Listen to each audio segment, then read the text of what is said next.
Bonjour, bonjour les amis, bonjour les fidèles de PK du Tishpada. Et nous avons bien sûr commencé la lecture de l'axe karmique avec Johnny. Nous avons poursuivi avec Calogero. Donc en fait les deux, Calogero et Gant Corps Malade, ils ont chanté une chanson ensemble, L'ombre et la lumière. Donc on a vu L'ombre et la lumière avec Johnny, et là donc on a vu Calogero hier, et aujourd'hui c'est Gant Corps Malade. Alors, il y a quelque chose de très intéressant quand on parle de l'axe karmique. Là, on va le voir au fur et à mesure, mais j'ai réfléchi encore un peu aujourd'hui en méditant sur le sujet. Il y aurait tellement de choses à dire, mais comme je ne peux pas tout dire, on va essayer de résumer l'essentiel. Donc, nous avons vu Johnny et son axe karmique, mais ce qui est intéressant, c'est que l'axe karmique, c'est un peu comme, si vous voulez, un serpent. Vous avez dit que c'est les deux frères jumeaux. C'est la tête et la queue du serpent.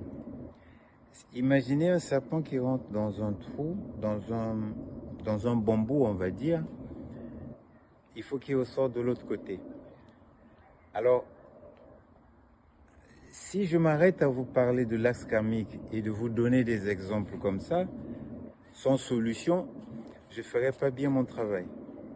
Donc, systématiquement, mais je ne vais pas le faire en même temps, mais quand on va faire l'axe karmique, et derrière, on va trouver la solution pour que le serpent sorte. Parce que l'axe karmique, c'est fait pour que vous veniez vous incarner et que vous fassiez ce que vous avez à faire, en tout cas ce que l'univers vous a doté, et puis de sortir.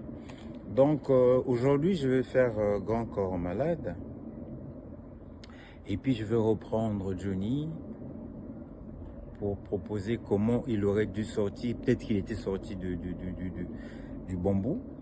On va voir Calogero dans le même processus. Et puis Gant Corps Malade.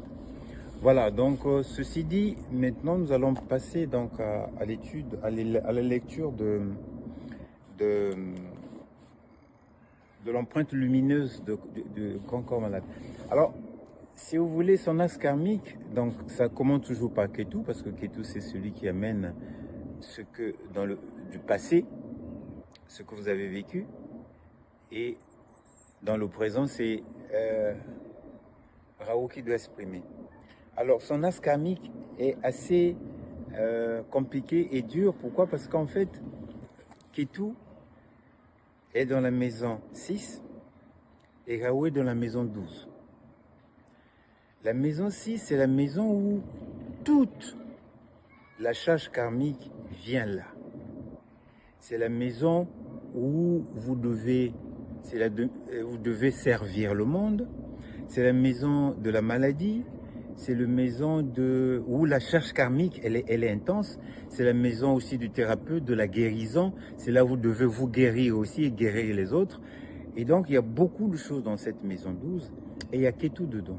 Quand Ketu est dedans, il est en Revati, c'est-à-dire qu'il porte vraiment quelque chose de très très lourd, mais de très aussi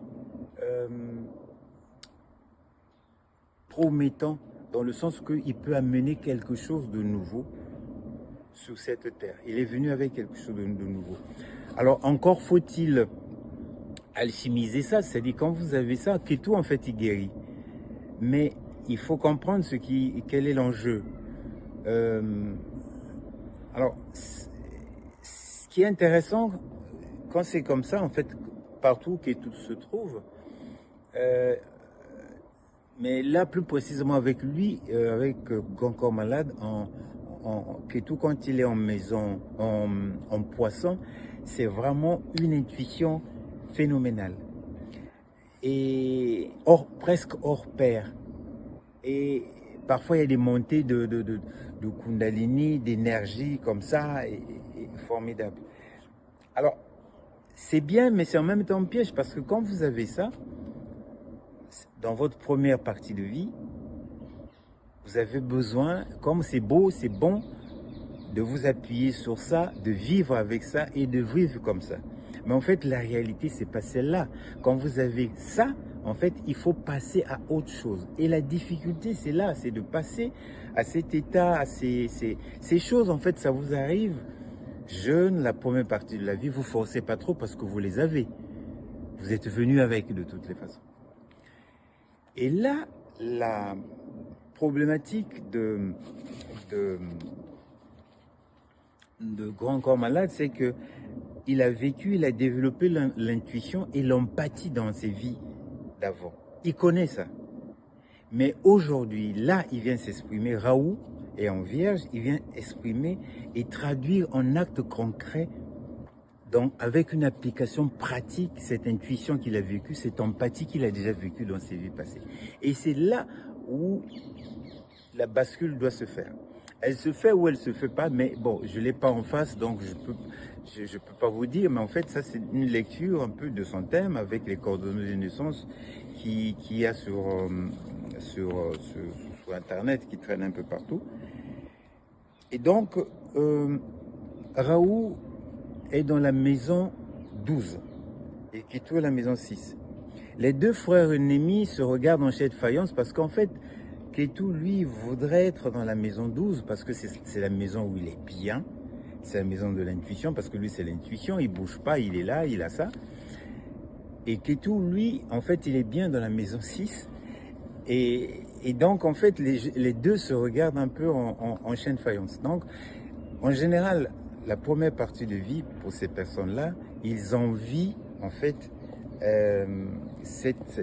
Raoult qui est dans la maison, qui est la maison 12. Donc, leur état, ils sont jamais satisfaits. Ils envient toujours. Vous voyez, c'est jamais bon. C'est l'autre. Et alors, cette maison 12 où il y a Raoult, c'est vraiment la maison où, en fait, il y a beaucoup de choses à expérimenter là-dedans. Il y a la sexualité, la résidence à l'étranger, la recherche de l'éveil, les dépenses, l'hospitalisation, l'emprisonnement et même des morts imminentes. Alors donc ce qui s'est passé avec Grand Corps Malade, par rapport à ce qu'il a eu, on ne sait pas, mais on peut le mettre dans ce cadre-là, mais bon, je ne suis pas allé jusque-là. Alors, il n'y a pas de conjonction dans ces maisons, ni dans la maison 6, ni dans la maison 12. Mais là, on peut aller voir les maîtres. Les maîtres de ces maisons, c'est Jupiter et Vénus. Et Vénus, il est le maître de son ascendant. Donc, en fait, il vient avec quelque chose de comment vous dire simplement les choses. C'est-à-dire, il a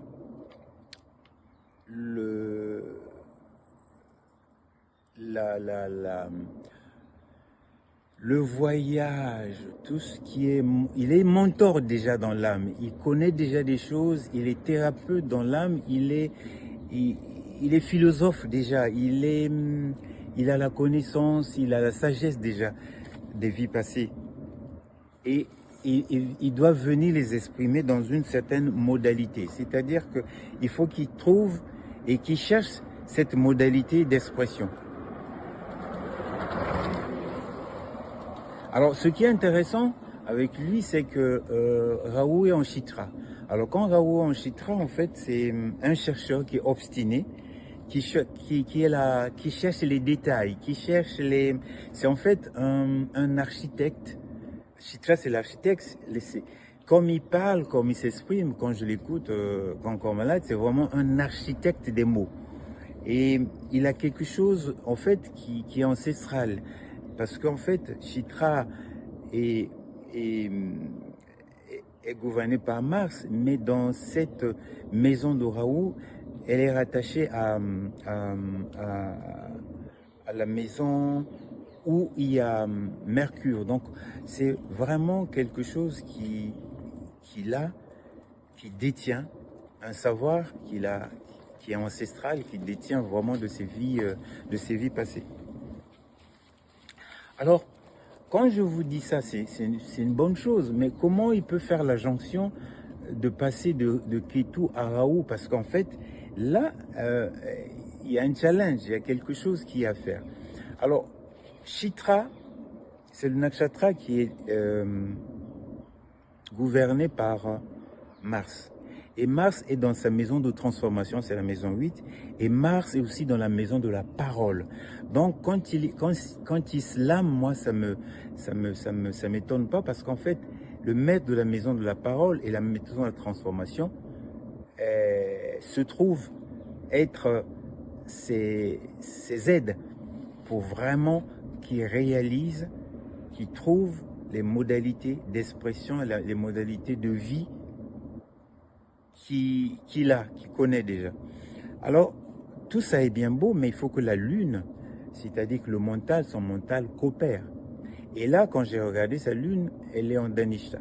Et quand vous avez la ligne en Dhanishta, les personnes qui ont la ligne en Dhanishta, ils ont le rythme. Ils connaissent ce qu'ils doivent faire, au plus profond d'eux-mêmes. Et la lune s'aspecte avec Rahu, donc avec Saturne, donc c'est quelque chose de puissant, de formidable qu'il a pour s'exprimer. Donc en fait, voilà résumé un peu le thème, la lecture du thème de Grand Corps Malade. Maintenant, ce qui est intéressant, c'est de voir comment il va faire la jonction. Donc cette jonction-là, je vais faire des vidéos très spéciales, une pour Johnny, une pour Calogero, une pour Grand Corps Malade, pour voir, parce qu'on lit leurs thèmes, c'est-à-dire que généreusement, on a les thèmes sur le net. Mais quand on fait ces thèmes, ce qui est intéressant, c'est aussi de proposer des solutions, car il y en a des solutions. Peut-être qu'ils ont trouvé, mais nous, comme vous me suivez, et comme je vous dis ces problèmes-là, et il y a des solutions, il faut aller les explorer. Et si vous avez aimé, likez bien sûr, commentez, partagez. Et à demain, en continuant toujours avec nos axes karmiques, mais cette fois-ci, voir la jonction entre Rahu et Ketu pour s'incarner dans cette vie. Car le but, c'est ça, c'est la lecture de l'empreinte lumineuse du temps. Alors, on peut faire aussi cette lecture sur le temps, voir quelles sont les années où ça doit se passer. Mais là, on ne va pas rentrer dans les détails parce qu'ils ne me l'ont pas demandé. C'est quelque chose que je fais comme ça parce que c'est sur Internet. Mais si vous voulez savoir où se trouve votre axe karmique, si vous voulez les temps, les lectures et ainsi de suite, je suis à votre disposition. Bonne soirée chez vous et à demain.